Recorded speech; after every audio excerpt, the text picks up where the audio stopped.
Smoot, what's up, brother? How you doing? I'm good, brother. It's good to be back with y'all too after our conversation Well, at the it's just stadium. me. The other guy, he got 25 vacation days every day. I'm finna say the one thing. JP he flows like water, baby. Wherever he wants to go.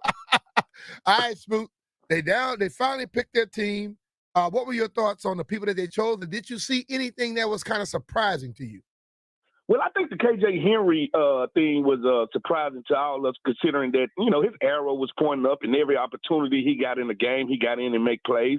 But, when they talk about positional flex, the one thing he was a true defensive end that didn't play a lot of special teams. And you get a guy like Jamin Davis who also plays defensive end. If a linebacker gets hurt, he slides back to linebacker. Same thing with safety. We got a safety literally labeled as a linebacker. If a safety get hurt, he slides back. So I see what they're trying to do, and I see they're trying to do it their way. They understand, like they're not trying to collect athletes. They're not trying to collect good players. They're trying to collect the players they want, and I think that's good. I love the approach that they got. All right, Hampton was he was drafted as a safety. He played safety throughout, and then I remember listening to the guys talk a little bit, and they construct their team based off of where they see they have the most talent. They have a lot of talent at the safety position, and some of those guys look like damn linebackers. Did that surprise you that they brought him on as a linebacker rather than being a safety? No, not really, because they say position flex, and you look at the safety. Is it 9 safeties, 8 safeties that we're keeping? So that's different anyway, and that's why I said I wasn't shocked about the John Ridgeway trade when I seen all those D tackles. When we kept all those D tackles, I wouldn't be shocked that we had one more safety trade that they had, looming around here because we kept so many of them. But they want versatility. They want guys that can line up in multiple spots. Think about a guy like Sandersteele. Everybody talks about him like he's just a nickel player. First of all, he can play cornerback, outside, inside. It doesn't matter. Yeah. I wouldn't be shocked if, we get halfway through the year and he might be a starter because I think he's that good. I think he possesses everything they want. 1, he's a leader. 2, he knows his position through and through. And 3, he's a baller, BMitch, and that's what they want. And this is what I'm like. I listen to sports talk radio all the time. And the one thing that I want everybody to get away from is a quick fix. Everybody think we could have just went shopping for whatever offensive lineman we wanted. Like it's 5-star Trent Williams is out here on free agency. It's not. You have to literally take your time when you build those teams, and you can't just go out there and spend your money just to make the fans happy. Hey, but they kept Sharon Steele, St. Juice, Forbes, Davis, and also Igbenogany. All right, when you look at those corners right there, you satisfied with that?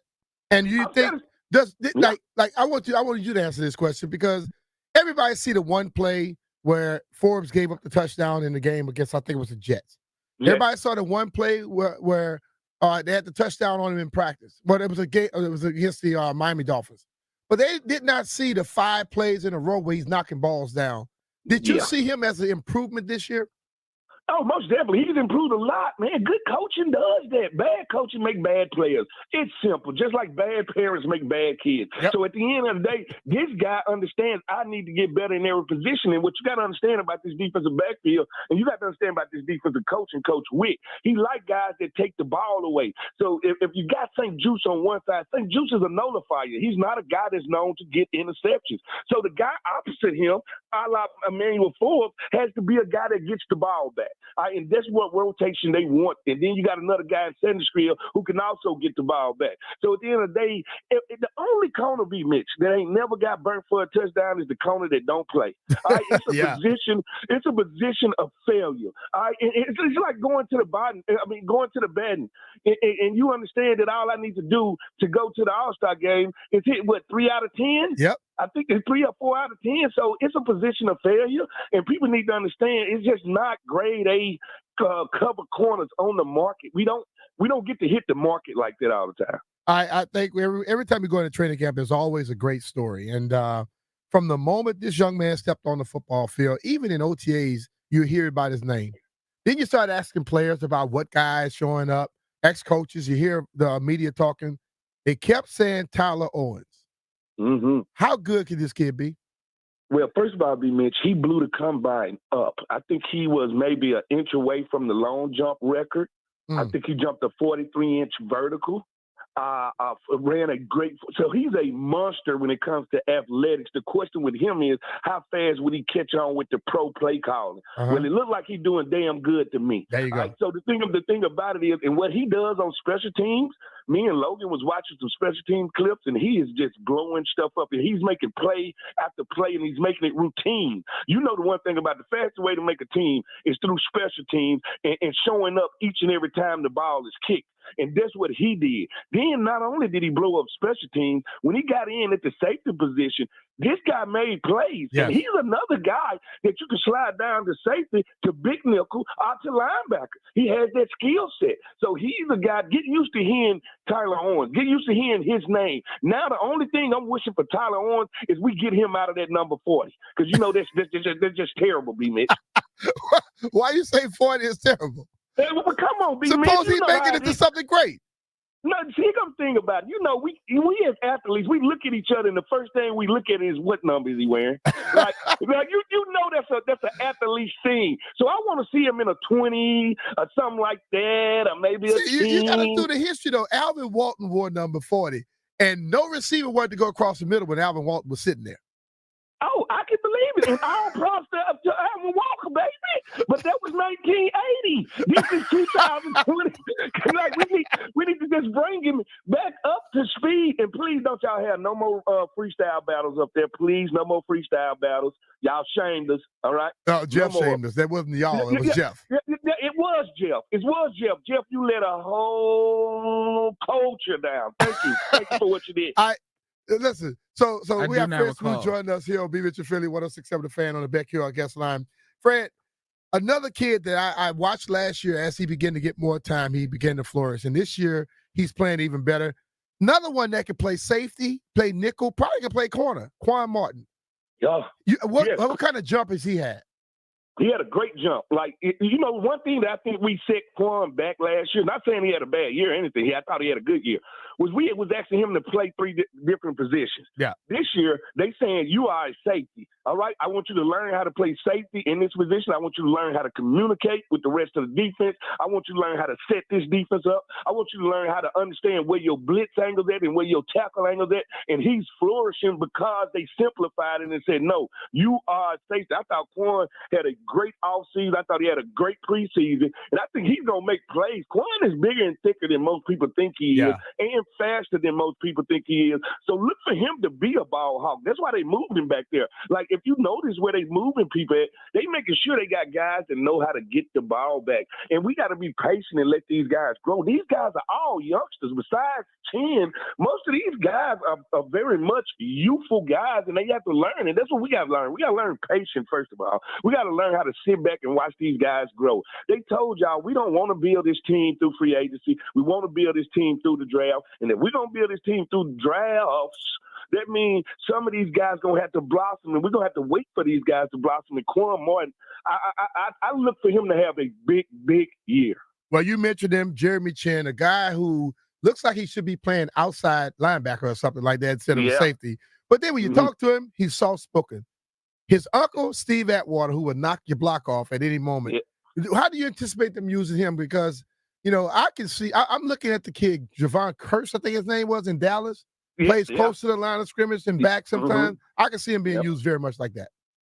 Well, yeah, you was right about that. He's built like Thor with a voice of Luther Vandross. Like that's who he is, BMitch. And I like it because he's one. If you look at the vets that we brought in here, the free agencies that we signed, most of these guys are guys that got something to prove. Chin feel like he wasn't done right in Carolina. He feel like he has a lot more that he could show people what he could do. So he has this big chip on his shoulder. So when you do talk to the soft-spoken man, you can hear a little anger in his voice and people not respecting me. I'm going to show people who I am. And I love that. I love pro players, but if you give me a pro player with a different reason why he's playing, you got something special there. And this guy's got to prove that he can not only be a top safety in this league, that he want to find a home. And he wants that home to be here in Washington with Coach Witt. So, hey, Jeremy Chin, Yes, you're right. He will be doing a lot of stuff Curse did, but he also be making sure that wide receivers don't like going across the middle at the Fed. That's what I'm calling the new stadium. Fed? At the Fed. Right. Yeah, at the Fed. They won't like coming across the middle because then they'll get their pants a little dirty. There you go. Well, Mike Sanders still is a young guy, but you know what? From the moment you see him, you can see that the guy is sure of himself. He's a leader. He understands the game of football, but he also understands helping out his guys. Have you ever seen a rookie like this young man? Man, you know what? He's old beyond his years. He's the type guy, from what I'm hearing, when the guys get on the plane, he already got Popeyes for them. When they come in the locker room, he already got snacks. He's trying to bring people together. You know, sometimes rookies, they run away from that responsibility. He's running to it. He's been everything as advertised. When Coach Saban said pound for pound, the best player in the draft, it feels like that to us, the guys that get to watch him, because I'm still waiting on him to have these rookie lows, and he's just not having them. He's just not having them. He understands the situation. He studies. And see, it's a difference between somebody that studies and somebody that takes what they study and implement it on the field. If you notice, when he makes plays, he's a step ahead of the people that's trying to make the play. He understands how people are trying to attack him. He understands leverage. And guess what, BMitch? He's physical. I know y'all don't like to think that us cornerbacks like to tackle, but well, this guy right here, most of y'all don't. Ain't no y'all, because Fred Smoot used to tackle. Don't be giving me that. You tried to dive under the ground when I came at you that time. Yeah, well, guess what? Because your head was so big, I didn't want to get no concussion. I was trying to dodge that, BMitch. we have to tackle, and this guy loves to mix it up, BMitch. That's why I say you love this guy if you just sit there and watch him, watch him. Most definitely, like, he's a guy that's going to leave an impression on you. And he is the epitome of what type player that they want and they're chasing for this team and for the future. I'm going to ask you a question about special teams because, you did play special teams too. You and I, that's how we would introduce each other on special teams, remember? Yeah, with your foul mouth. Like, people don't understand that BMitch ran on the field and cussed me out. And I was like, well, hello then, bro. on the football field, I had to change. But the new kickoff rule is getting a lot of play, a lot of talk. But I believe we have a guy in Larry Izzo, who's going to take advantage of it. And when you look at the return guy, who you think, what type of guy, what style body needs to be returning in this day and age? BMitch, if you was born 20 years ago, this perfect for you. I think this return, I think we haven't seen anything. I thought all the special team coaches did a great job of hiding what they're going to do during the season. It's going to be so many counters. It's going to be so many leads on this. They're going to have so many plays off of this. It's going to be very exciting. I think this is perfect for the third down back. I think if you got a third down back on your team, because you want them to be a little stocky, you want them to be able to break at least one or two tackles to really, because if you get second level behind this line, these are house calls. Yeah. Right? So I think every return is one tackle or two tackle away from breaking these. So I'll say the third down back. If you have any stout big receiver, more like an Anquan Boldenville, but I think it's for a small guy, it might be hard to break them on this with the small fast guy. Yeah, I think the same thing, and I as I look at it, I hear everybody tomorrow, oh man, this is not exciting, and I'm like, dude, this is just like a running play on offense now, where you got a bunch of people in there, you get through it. But what I've noticed all preseason, guys are running full speed. They get 3 yards from the action, they start stutter stepping. Yep. You can't slow down. You need to hit that thing full speed. If you hit it full speed, you'll break a tackle, you're gone. But if you start stutter stepping, you allow those guys to close that gap and get closer to you, and it could be a problem for you at that moment. Well, if you stutter stepping, you actually handicapping your blockers. All right, and that's what you don't want to do. Like you said, you want to hit that thing with one cut and see what happens. And that's why I say I would choose a third down back. Like, this is a job to me for a running back. If you got a safety that returns, I need somebody that's in that tackle breaking mode. But no, if you one cut and gone, you allow your blockers to stay on the block. But once you start to chop those feet, and now I get to look over the left shoulder, I get to look over the right shoulder. Now you mess the return up. And the one thing you cannot do is stop your feet. And that's what we're going to see a lot of guys doing early. I think the good returners, like I'm interested to see a guy like Cordell Patterson, how he goes about it, because his body type is one body type that I love to see on these kickoff returns. So I'm love to see how he fluently not stops and one cuts and hit this thing down here. BMitch, I would not be shocked if the first week of the NFL season we have almost maybe three returns for touchdown. Like, I feel they're good about it. All right, man. Well, Fred, I know you like to watch college football and you like athletes coming up next. One guy I watched last night, watching a little bit of South Dakota State playing against Colorado. Yeah. Okay. They got a cornerback who's probably a better damn receiver than that. Your thoughts on Travis Hunter, man? Oh, man, I think this dude is slippery snake great. The question is, BMitch, is what is he? Is he a better receiver or is he a better corner? Because we know how it is. Once you get in the league, we want you to master one position first before we even consider letting you play for the second one. So if I'm looking at him and I look at his body frame, okay, if I'm asking in the NFL, can he hold up tackling the running back? But if I put him at wide receiver, can he take hits going across the middle? Because he'll probably be a slot outside.